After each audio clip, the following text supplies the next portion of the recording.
Taste the Daily.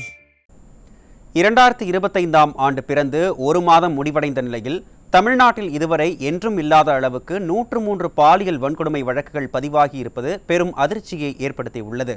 Stalin ஆட்சியில் பெண்கள் மற்றும் குழந்தைகள் மீதான வன்கொடுமை சம்பவங்கள் குறித்து இந்த செய்தி தொகுப்பில் காணலாம்.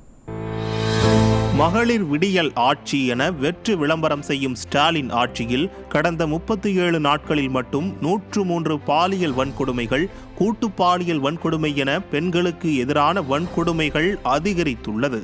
இந்த ஆண்டு ஜனவரி 1ஆம் தேதி முதல் பிப்ரவரி 6ஆம் தேதி வரையான குறுகிய காலகட்டத்தில் நினைத்து பார்க்க முடியாத அளவிற்கு பெண்களுக்கு அநீதி இழைக்கப்பட்டுள்ளது.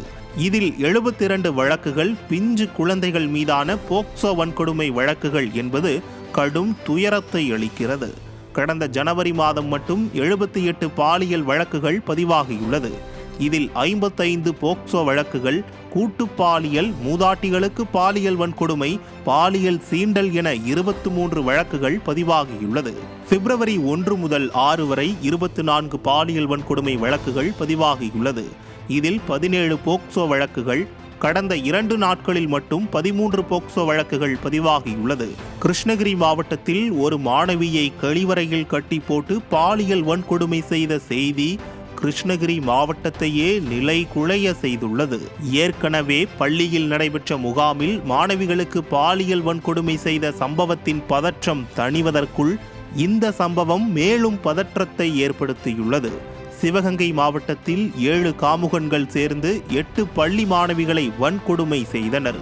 திருச்சி மாவட்டம் மணப்பாறை, தஞ்சாவூர், சேலம், கடலூர் ஆகிய மாவட்டங்களில் பாலியல் வன்கொடுமை சம்பவங்கள் அரங்கேறியுள்ளது. சென்னை மதுரவாயலில் நடைபயிற்சி மேற்கொண்ட மாணவனுக்கு துணை நடிகர் பாலியல் வன்கொடுமை செய்த சம்பவம் அதிர்ச்சியை ஏற்படுத்தியுள்ளது. திருச்சியில் பட்டியலின நலப்பள்ளியின் தலைமை ஆசிரியரே பாலியல் வன்கொடுமை புகாரில் சிக்கியுள்ளார். பிஞ்சு குழந்தைகள், ஆண் குழந்தைகள் என 2 நாட்களில் 14 போக்சோ வழக்குகள் பதிவாகி இருப்பது தமிழ்நாட்டிற்கு தலைகுனிவை ஏற்படுத்தியுள்ளது. பதிவான வழக்குகள் மட்டும் இந்த எண்ணிக்கையில் உள்ளதென்றால் திமுகவின் சார்களுக்கு பயந்து புகாரளிக்காத வழக்குகள் எத்தனையோ என நினைக்கும் போதே மனம் பதைவதைக்கிறது என பொதுமக்கள் குற்றம் சாட்டுகின்றனர்.